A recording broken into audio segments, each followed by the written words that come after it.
kesempatan untuk memberitakan firman Tuhan. Ini sebuah anugerah ya, kepercayaan, anugerah dari Tuhan. Baik, sebelum kita membaca firman Tuhan, mari pegang Alkitab Anda ya kan. Ini bukan sebuah rutinitas, karena bagi saya ini sebuah pengakuan iman bagi diri saya pribadi. Bilang begini, saya percaya Alkitab ini firman Allah. Saya percaya bahwa firman itu Allah sendiri.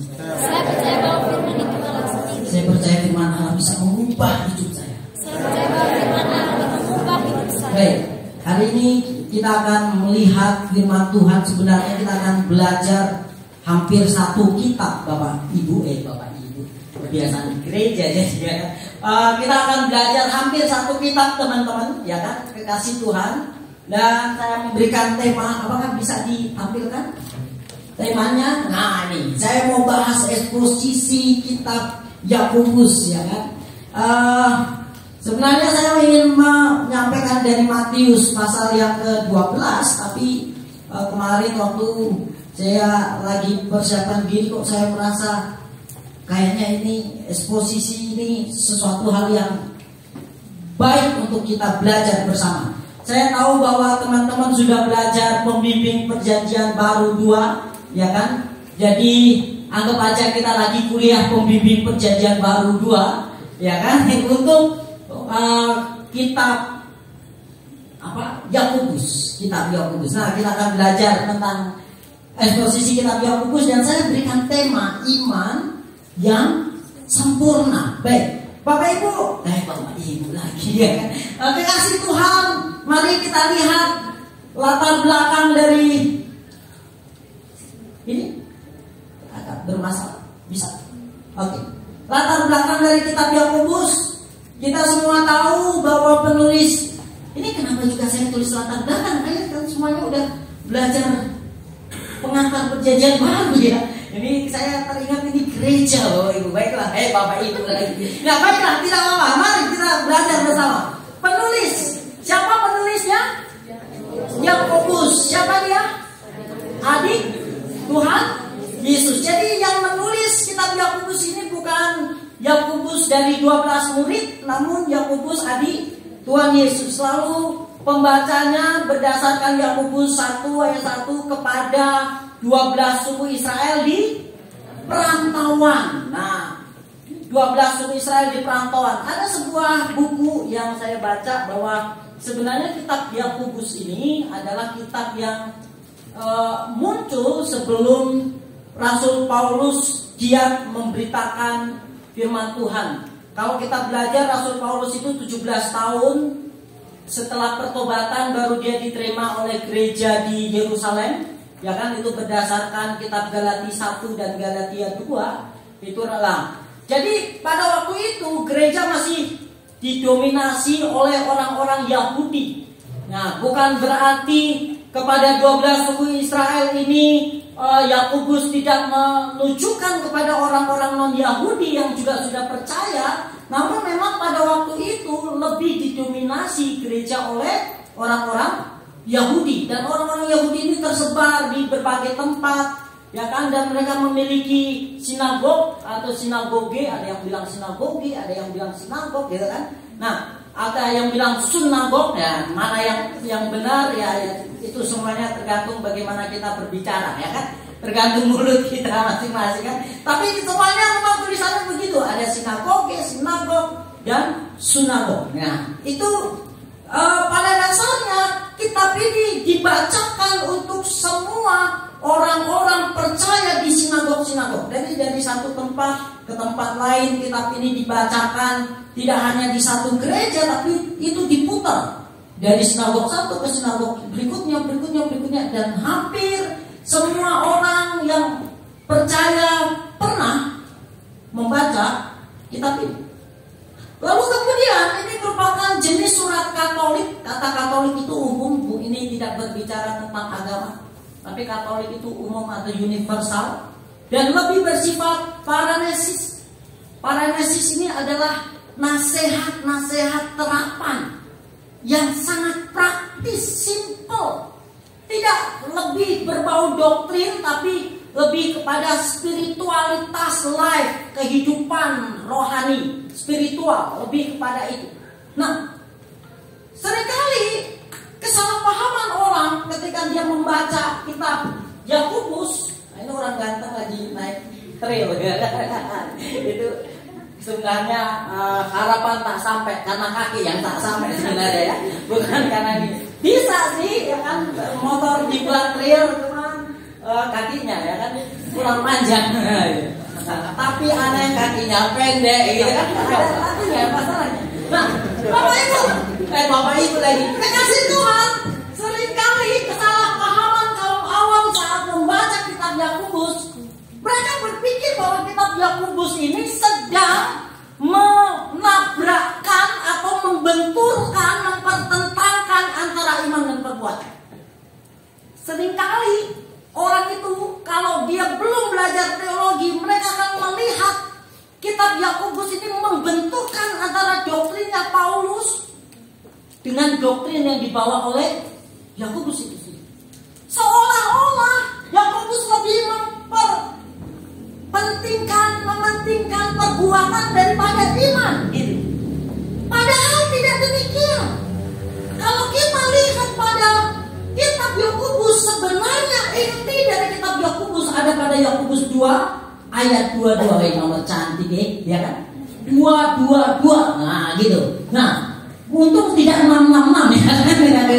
Ini nomor cantik ini Bapak Ibu lagi terus-terusan. Mari kita baca bersama-sama dalam hitungan ketiga. Kamu lihat bahwa iman bekerja sama dengan perbuatan-perbuatan, dan oleh perbuatan-perbuatan itu iman menjadi sempurna. Ada kata yang saya kasih warna biru, dan di situ ada kata teleios. Teleios itu artinya sempurna. Menariknya kalau teman-teman belajar mencari di dalam kitab Yakobus, ada 7 kali teleios itu ditulis di dalam satu kitab. Yang pertama kata ini ada di dalam Yakobus 1 ayat 4. Yakobus 1 ayat 4 itu 2 kali. Memang kalau kita melihat dalam terjemahan LAI, yang satu tidak diterjemahkan sempurna. Coba ya kita lihat ya. Yakobus 1 ayat 4. Dan biarlah ketekunan itu memperoleh buah yang matang, supaya kamu menjadi sempurna dan utuh dan tak kekurangan suatu apapun. Kalau Bapak Ibu nanti lihat di dalam bahasa Yunani, kata matang itu adalah sempurna, teleios. Jadi harusnya itu diterjemahkan begini. Dan biarlah ketekunan itu memperoleh kesempurnaan, buah yang sempurna, supaya kamu menjadi sempurna dan utuh dan tak kekurangan apapun. Itu 2. Lalu ada lagi di Yakobus 1 ayat 17, ayat 25, Yakobus 2 ayat 22 yang barusan kita baca. Lalu Yakobus 3 ayat 2, Yakobus 5 ayat 11. Semuanya ada kata teleios, sempurna. Yakobus sedang membahas tentang kamu berkata kamu orang beriman, kamu berkata aku ini adalah orang percaya, orang yang sudah diselamatkan, aku sudah punya iman. Tapi imanmu itu tidak sempurna.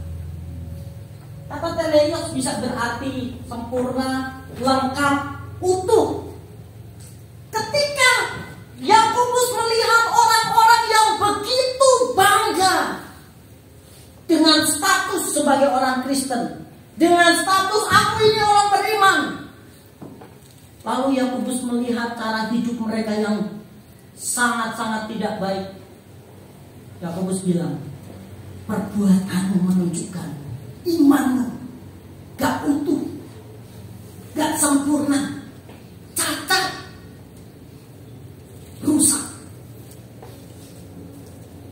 Ada sesuatu hal yang Yakobus ingin tegur bagi umat Tuhan di seluruh perantauan, atau bisa dikatakan di seluruh dunia pada waktu itu. Mereka yang membanggakan aku punya iman, tapi tingkah lakunya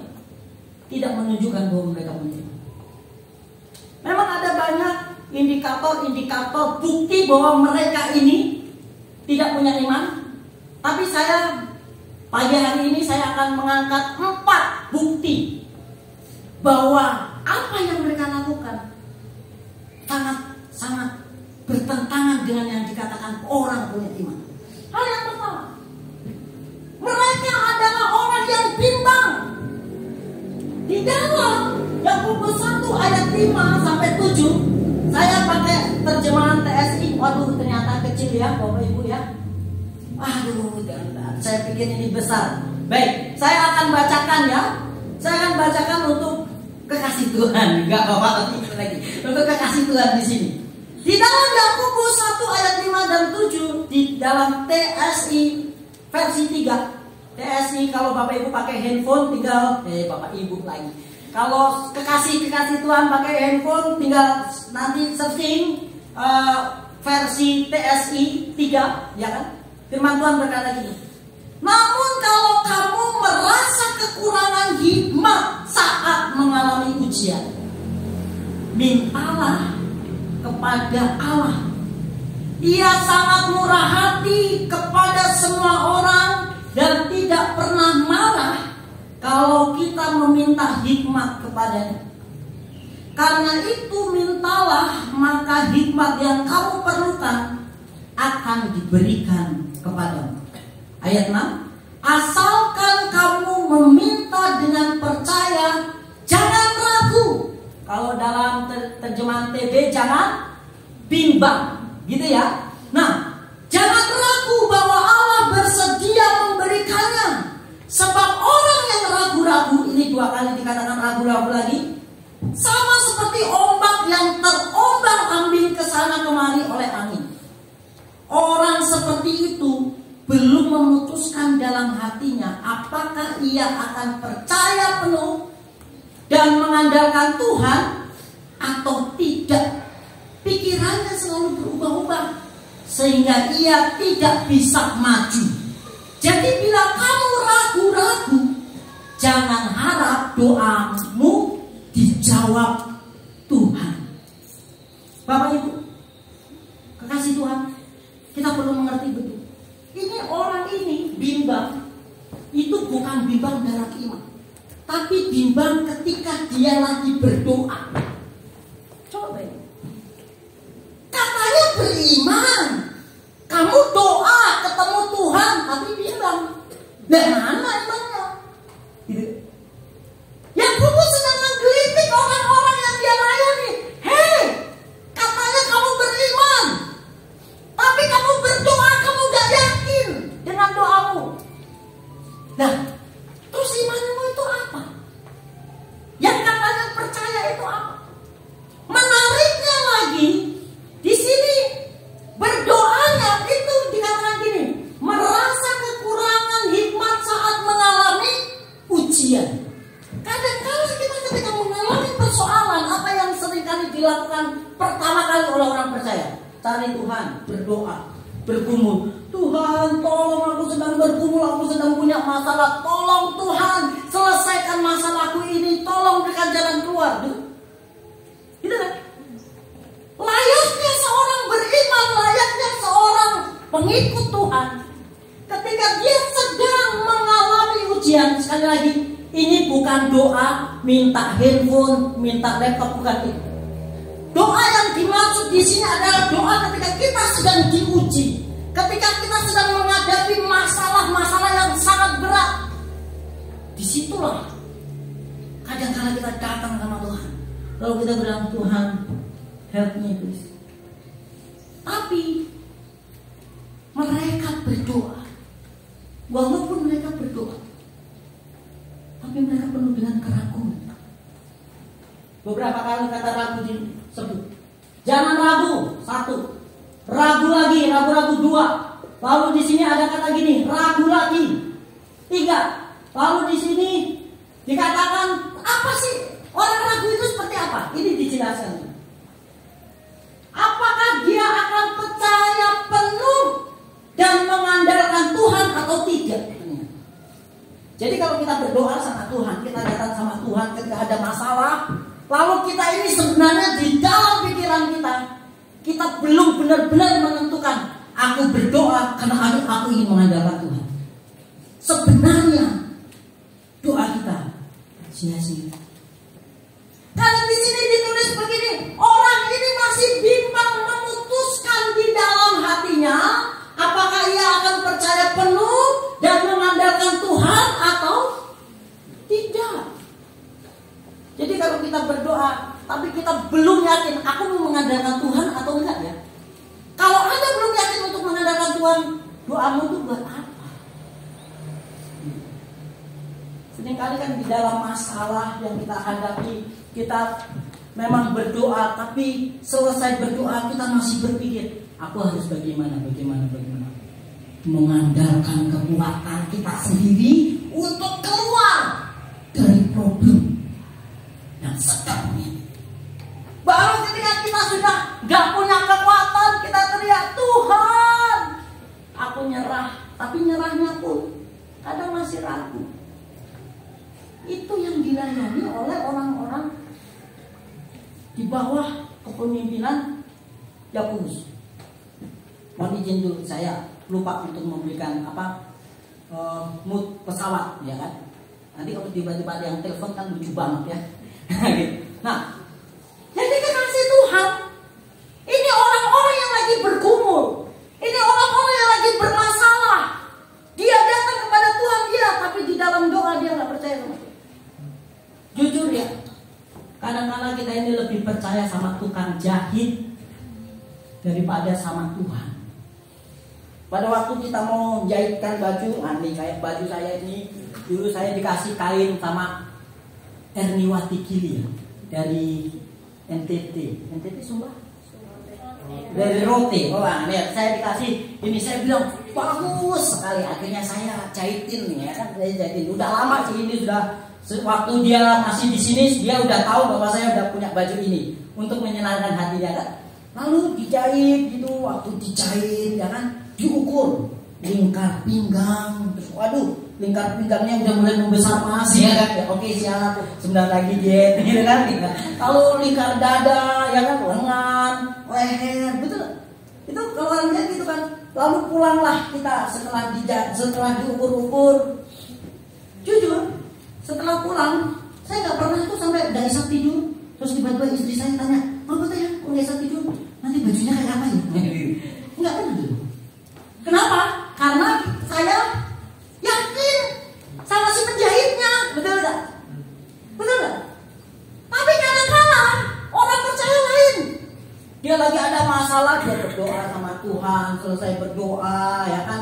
Terus dia keluar dari ruang doa, terus habis itu dia masih bingung, dia masih stres, dia masih nggak bisa tidur, dia masih nggak tenang, dia masih baperan, dia masih suka emosian, sensitif, begitu.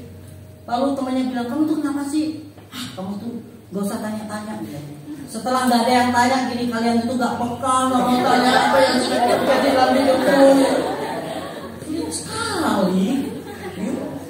Lalu tiba-tiba gini, udahlah kamu berdoa, aku udah berdoa, tapi kenapa masih nggak bisa tidur? Aku bingung. Nah, itu tadi ketemu siapa waktu kamu doa? Ketemu siapa? Seringkali kita ini berdoa, tapi keraguan masih menguasai diri kita.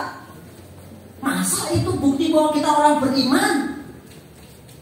Sebenarnya Yakobus ingin menyindir umat Tuhan. Hei, engkau yang menyebut dirimu sebagai orang beriman, dalam doamu aja loh kamu ragu. Itu masih mending. Waktu kamu doa aja loh kamu tidur. Atau waktu kamu doa tuh, kamu disuruh doa apa? Doanya kemana gitu? Kadang-kadang juga doanya nggak selesai. Mari kita berdoa untuk Afghanistan yang banyak orang percaya lagi ditindas. Lalu tiba-tiba kita berdoa, Tuhan Yesus, kami berdoa. Terus Tuhan tunggu dari atas, berdoa apa? Terus tiba-tiba ketika udah bilang amin, dia ikut-ikut bilang amin. Ya, Tuhan makin bingung kan? Ini masih doa apa ini? Seringkali kita datang ke gereja, ke Bethel untuk berdoa, tapi otak kita sebenarnya gak siap untuk berdoa.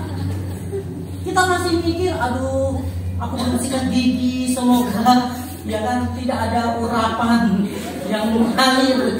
Karena khawatir ya doa-doa kita, ya serius. Benar kan? Ada yang doa tiba-tiba terjatuh, ngawatan Tuhan terjadi di tempat ini. Gimana kamu lawan Tuhan? Ngantuk bro. Gimana itu? Ini menjadi sebuah koreksi bagi kita yang menyebut saya orang beriman. Cek kehidupan doa kita. Hingga pada akhirnya nanti di dalam Yakobus pasal 5 Tuhan berkata begini, doa orang yang benar jika dengan yakin dan sungguh-sungguh besar kuasanya. Ya, tutup hal yang pertama, bukti bahwa iman kita tidak sempurna, rusak, gak utuh, kita sering bimbang di dalam doa-doa mencari jawaban Tuhan. Kita sering. Itu yang pertama. Yang kedua, mari baca di dalam Yakobus 1 ayat 12. Ayat 13, 14, lalu lompat ayat 16. Yakobus pasal 1 ayat 13, 14, lalu lompat ayat 16. Apabila seorang dicobai, janganlah ia berkata pencobaan ini datang dari Allah. Sebab Allah tidak dapat dicobai oleh yang jahat, dan ia sendiri tidak mencobai siapapun. Tetapi tiap-tiap orang dicobai oleh keinginannya sendiri, karena ia diseret dan dipikat olehnya. Lalu ayat 16.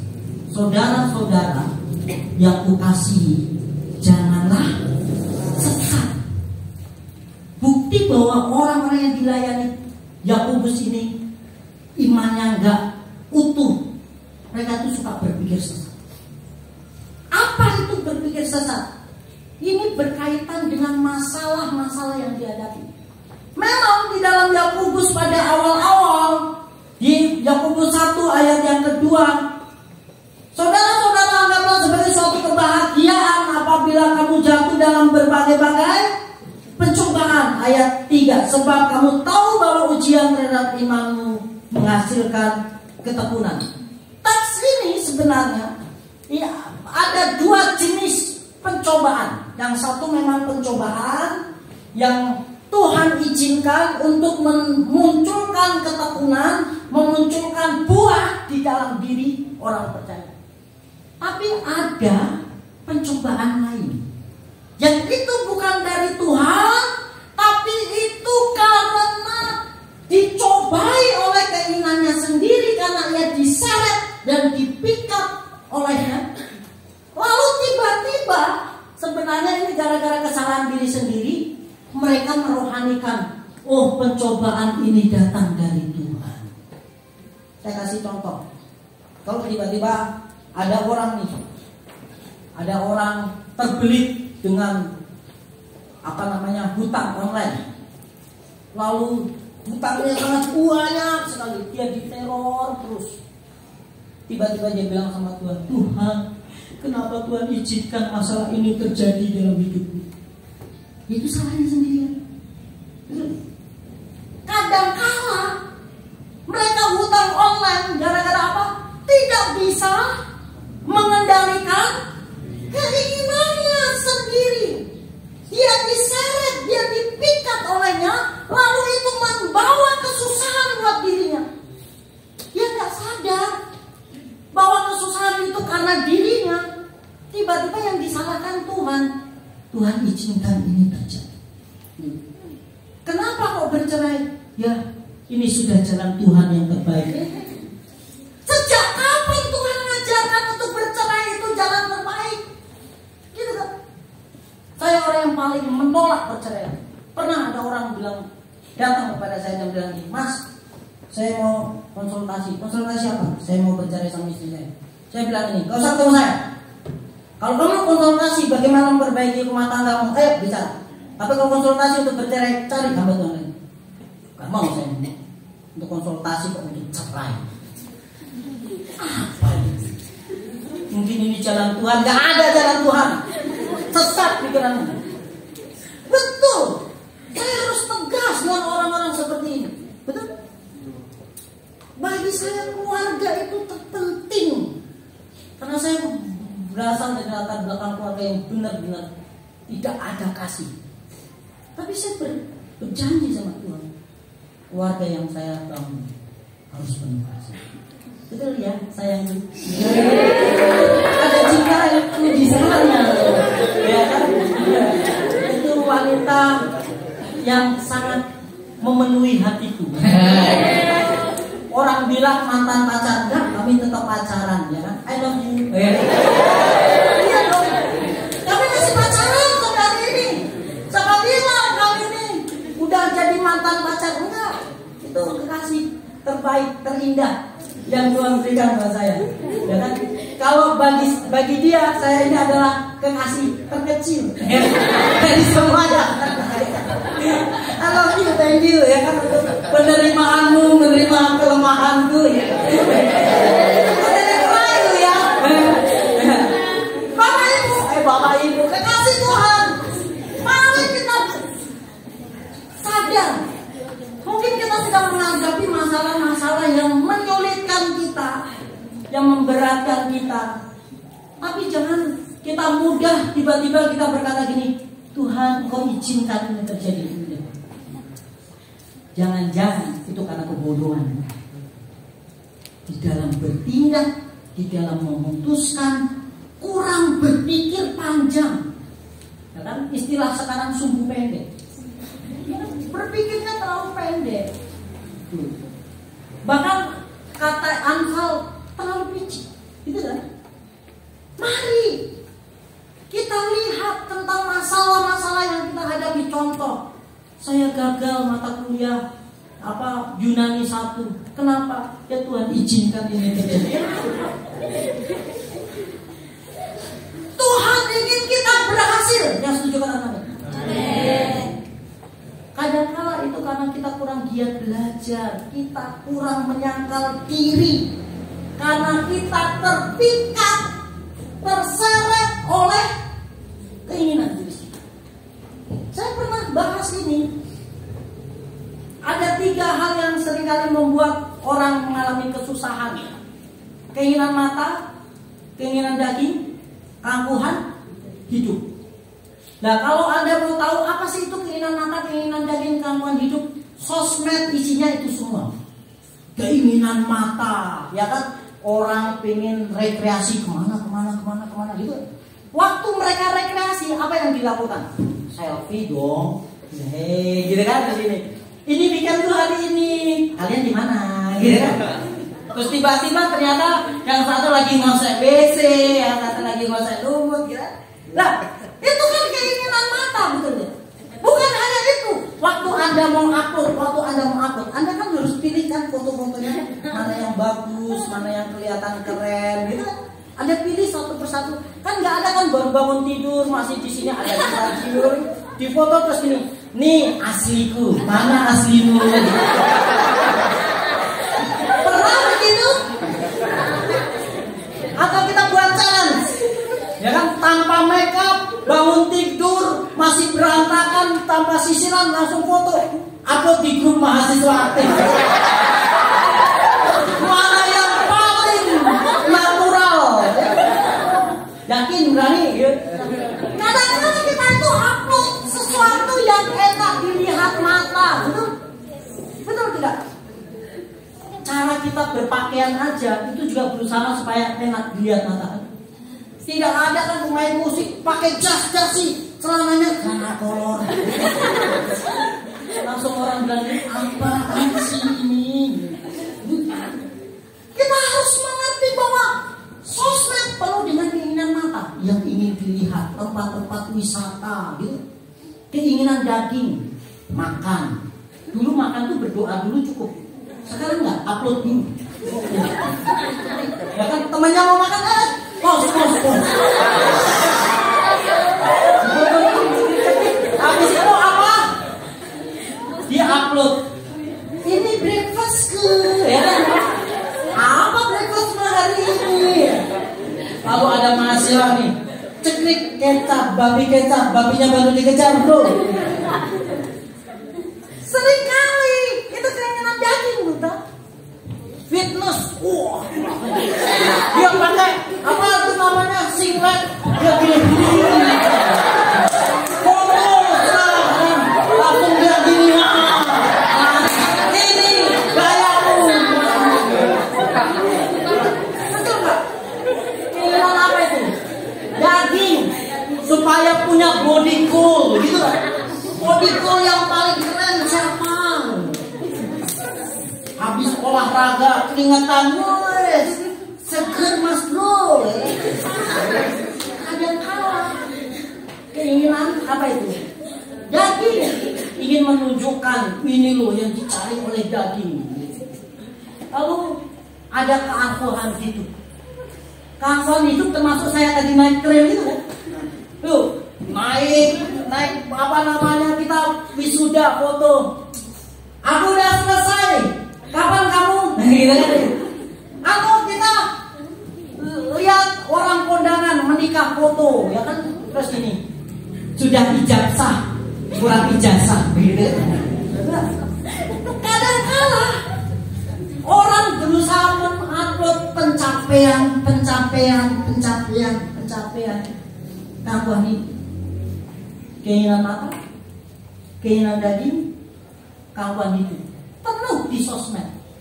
Kalau orang nggak tahan, lalu dia melihat sosmed itu malah tidak menjadi senang, malah menjadi ngenes. Tuhan, dia pernah pergi ke sana ke sini. Aku kok cuma di sini aja. Seminggu cuma keluar sekali. Itu aja 2 jam. Telat 5 menit salah, lebih cepat 10 menit salah. Semuanya bingung. Lalu dia kalau nggak tahan, temennya punya ini, punya itu, terseret, dipikat oleh keinginan sendiri. Akhirnya dia hutang sana, hutang sini, ada yang mencuri lagi. Apalagi nanti biasanya nih ya, semoga ini tidak terjadi lagi. Setiap kali mau selesai akhir semester, ada yang kehilangan. Kenapa? Terseret, terpikat oleh keinginan diri sendiri. Lalu tiba-tiba nanti ketahuan, terus bilang, ini semua Tuhan izinkan. Siram air, biar mandi sekalian. Itu orang masih mimpi. Betul tidak? Jangan apa-apa disalahkan Tuhan. Terlalu rohani apa-apa Tuhan izinkan. Kenapa? Kok kamu selingkuh? Tuhan izinkan. Apa sih? Tidak semuanya berakhir dengan kata Tuhan izinkan. Jangan sesat berpikir. Kalau orang percaya, orang beriman masih suka sesat berpikir, itu karena kesalahannya, itu karena ketidakmampuannya mengendalikan diri, lalu dia terjebak dalam masalah, lalu dia salahkan Tuhan. Sebenarnya itu menunjukkan iman kita tidak sempurna. Iman kita itu rapuh.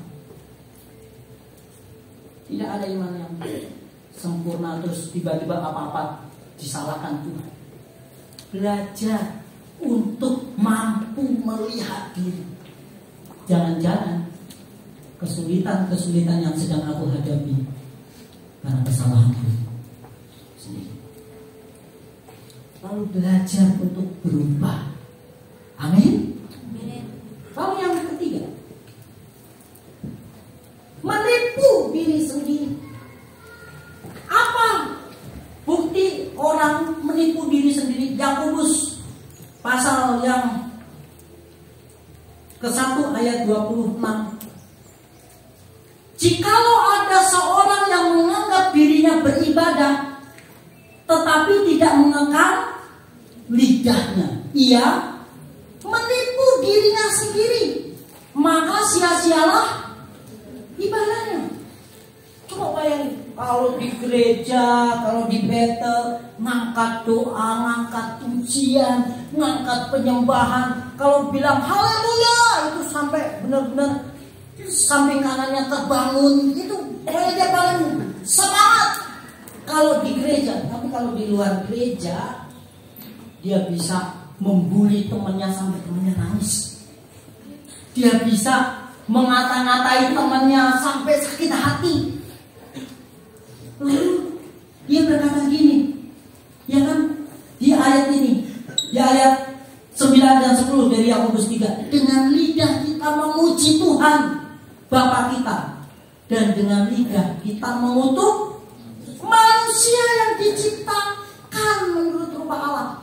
Dari mulut yang satu keluar berkat dan kutuk. Hal ini saudara-saudara tidak boleh demikian terjadi. Oh, bayangin, perhatikan cara kita menggunakan mulut. Kalau di luar gereja mulut kita benar-benar berantakan, ya sia-sialah ibadahnya. Betul. Orang beriman kelihatannya rohani hanya di dalam, di luar sama aja. Maki jalan terus, bully jalan terus, semuanya jalan terus. Kata-kata yang tidak baik, kata-kata negatif jalan terus. Yakobus menantang umat yang dia layani. Mana iman yang kau gembor-gemborkan itu? Omonganmu itu gak terjaga.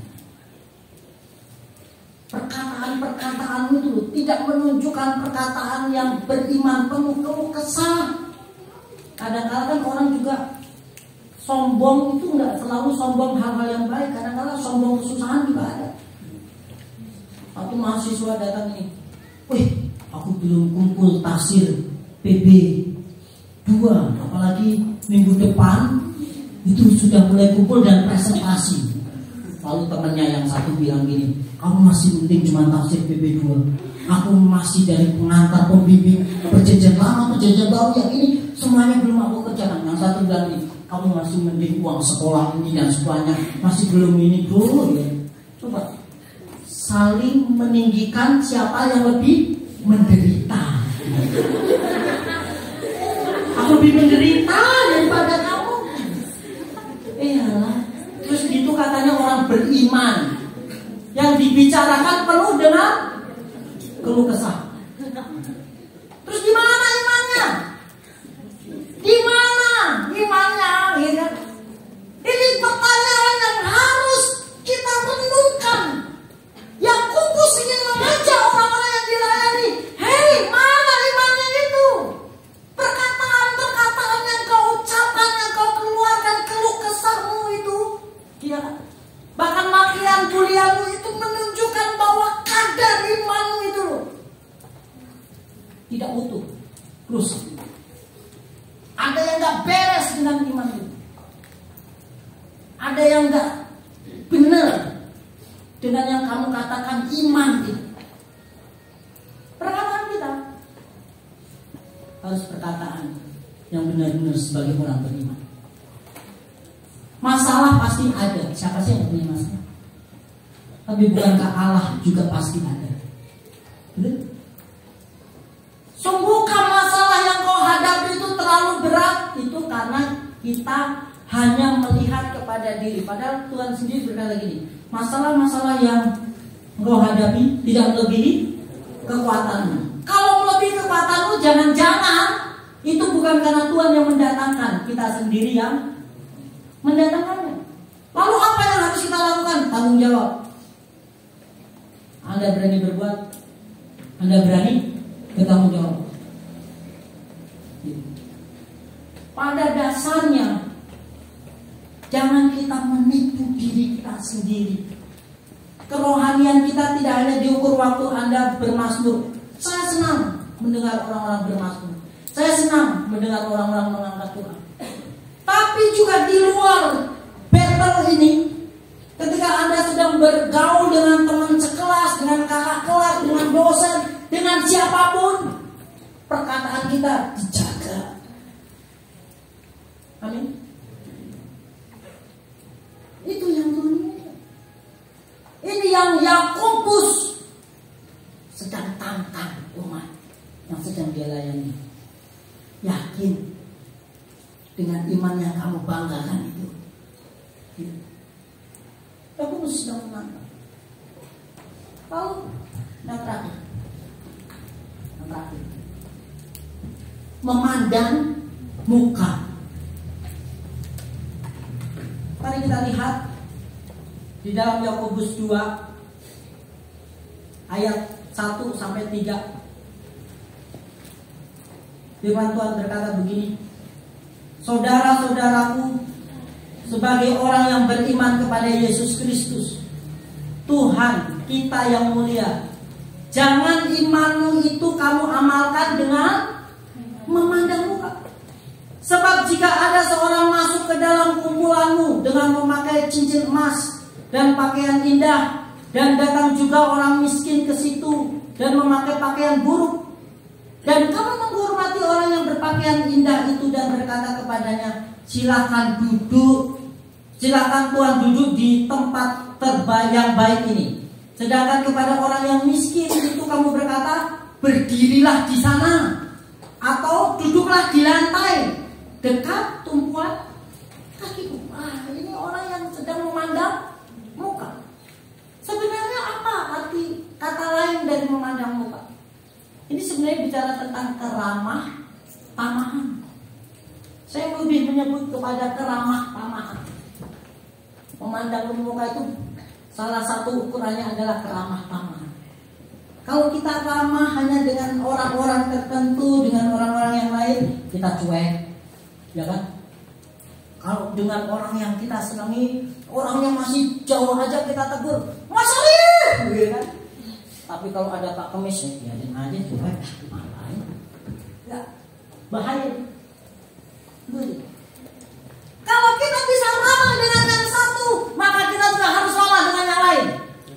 Gitu. Kasih senyum dong, taruh gini. Aku udah kelihatan ramah belum? Tanya sama temanmu, udah kelihatan ramah? Kasih senyum, kasih senyum sambil manggut-manggut. Nah itu, itu baru.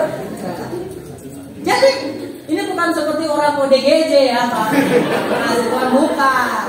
Ramah itu kepada siapapun, mau tukang kebun, mau tukang paket, mau dosen, mau adik tingkat, mau anak-anak staf, pemimpin, Anda harus hormat, Anda harus ramah.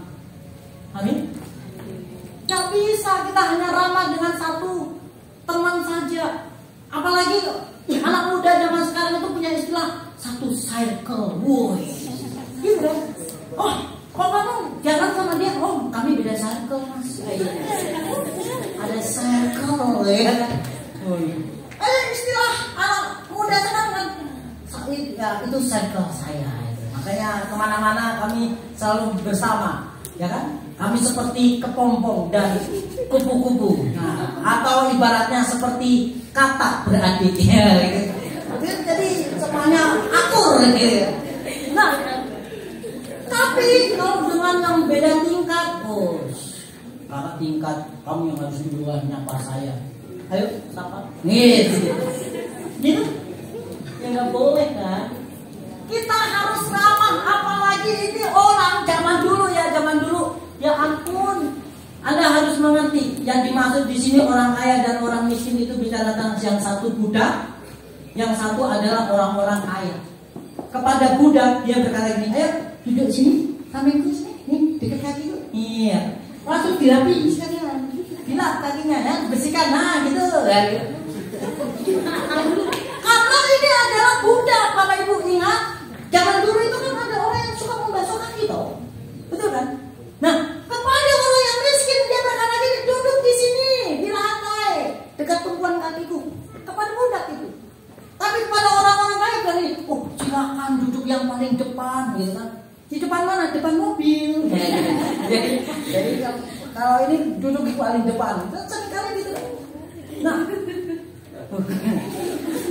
awalnya terlambat. Tapi mending lah ketawa di sini daripada nanti sampai asrama tiba-tiba ketawa. Kacau kan? Temennya langsung bingung gitu. Kamu kenapa lucu. Ibarat udah selesai dia ketawa sendiri di asrama, kacau banget. Nah, masih mending lah terlambatnya nggak terlalu jauh lah. Ya kan, kalau daripada apalagi kalau malam-malam itu saya asrama bisa bangun ini. Nah, kasih Tuhan saya mau bilang begini, mari kepada siapapun ramah. Entah suasana hatimu sedang tidak enak atau sedang baik-baik saja, tetap pertahankan keramah-tamahan. Amin. Jangan kita ramah tergantung mood. Kalau moodnya baik kita ramah, semua orang disapa. Jangan sampai tukang kuda-kudanya sekalian. Apa kabar? Sudah makan rumput belum?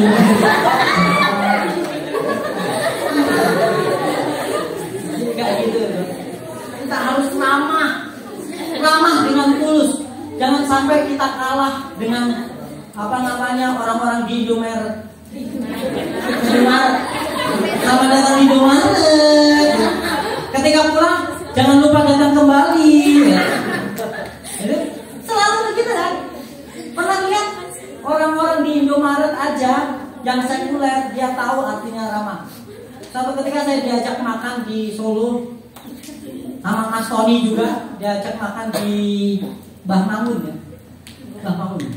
Mie godok Mbah Mangun. Setiap kali ada orang datang dia pukul lonceng, teng gitu saya kaget ya kan. Karena saya baru masuk tiba-tiba saya di samping lonceng itu dipukul teng, woi.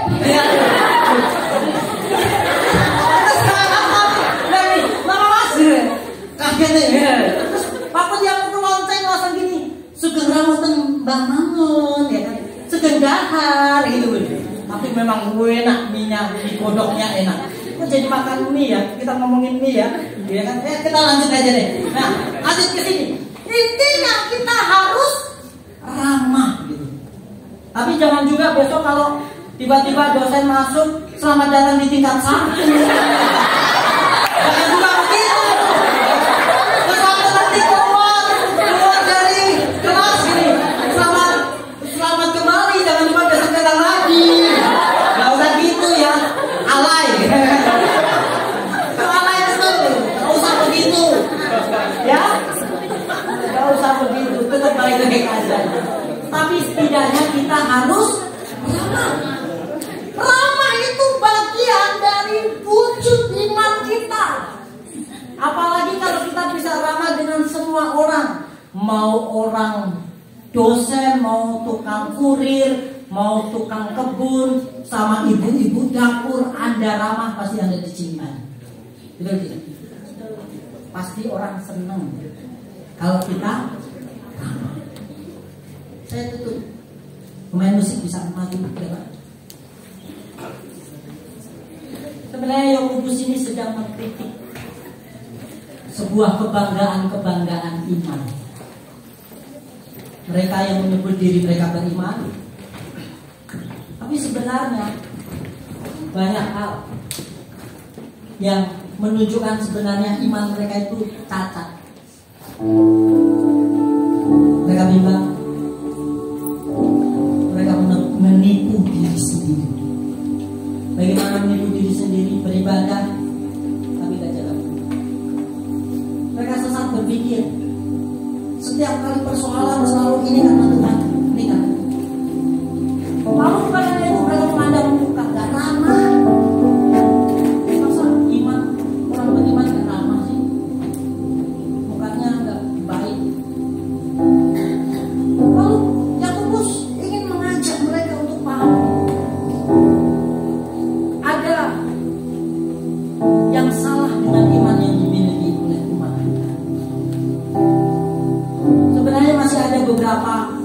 Yang lainnya lagi, tapi saya tidak mungkin menyampaikan semuanya.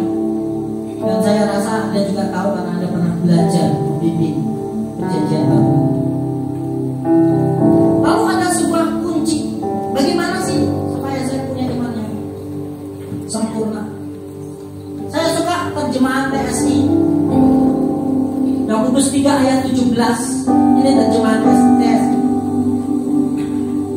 kita perlu hikmat Tuhan untuk iman kita sempurna.